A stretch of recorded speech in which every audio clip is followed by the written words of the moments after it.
नमस्कार, मैं हूं सुमित अवस्थी। हिमाचल प्रदेश में कांग्रेस चुनाव जीत चुकी है। बात इसी मुद्दे पर करेंगे। राज बनाम रिवाज, यह लड़ाई लड़ी गई बीजेपी और कांग्रेस की तरफ से और रिवाज जीत गया। रिवाज क्या है?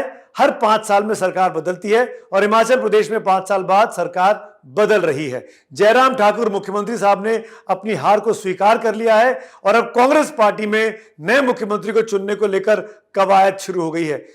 कांग्रेस पार्टी के लिए रिवाइवल का यह बहुत अच्छा मौका है। तीसरे राज्य में कांग्रेस पार्टी की सरकार बन रही है। छत्तीसगढ़ और राजस्थान के बाद अब मुख्यमंत्री के तौर पर एक और मुख्यमंत्री कांग्रेस के पास होगा और विपक्षी पार्टियों के बीच में कांग्रेस का वर्चस्व जो कम हो रहा था, वो इस जीत के बाद दोबारा से अपनी बात को मनवाने की ताकत पा पाएगी।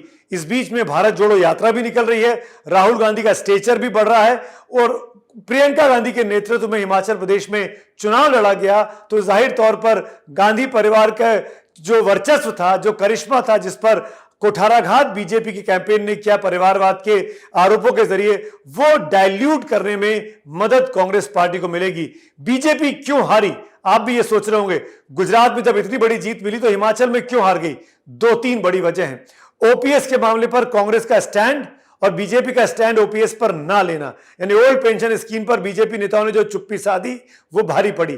दूसरा, बीजेपी के नेताओं में आपस में सरफुटव्वल, यानी Jairam Thakur camp, JP Nadda camp और अनुराग ठाकुर कैंप आपस में खींचतान करते रहे। तीसरी बात, बीजेपी के बागी 19-20 बागी बीजेपी के खड़े हुए, जिन्होंने बहुत सी सीटों पर नुकसान पहुंचाया। फायदा कांग्रेस को हो गया और कांग्रेस की सरकार बन रही है। और चौथी और बड़ी बात इस पूरे मामले पर जिसको इग्नोर नहीं करना चाहिए, वो महंगाई की थी। बड़ा तबका आम आदमी का तबका है, नौकरी पेशा तबका है और सरकारी नौकरियों में है, और महंगाई की मार मिडिल क्लास पर, लोअर मिडिल क्लास पर जबरदस्त पड़ी है।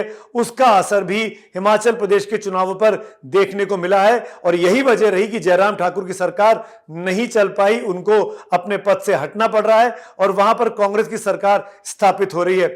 एक बात और कहना चाहेंगे, इस पूरे चुनावों में कांग्रेस के अंदर भी खूब सरफुटव्वल रही, लेकिन कांग्रेस के 2 बड़े नेता चुनाव हार गए, कौल सिंह ठाकुर साहब और आशा कुमारी। अब 2 कैंप बचे हैं, सुखविंदर सिंह सुक्खू जो प्रियंका गांधी के करीबी माने जाते हैं और प्रतिभा सिंह जो कि वीरभद्र सिंह की पत्नी है, जो कि सोनिया गांधी की करीबी माने जाती है।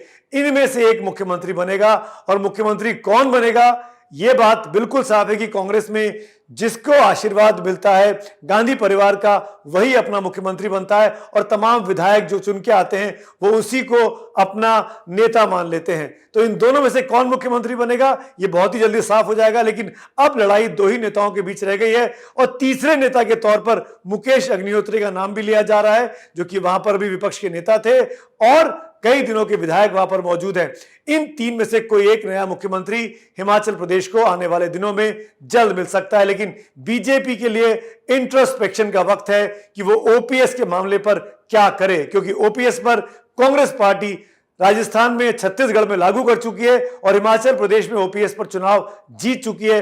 बीजेपी के लिए ओपीएस गले की फांस बन सकता है।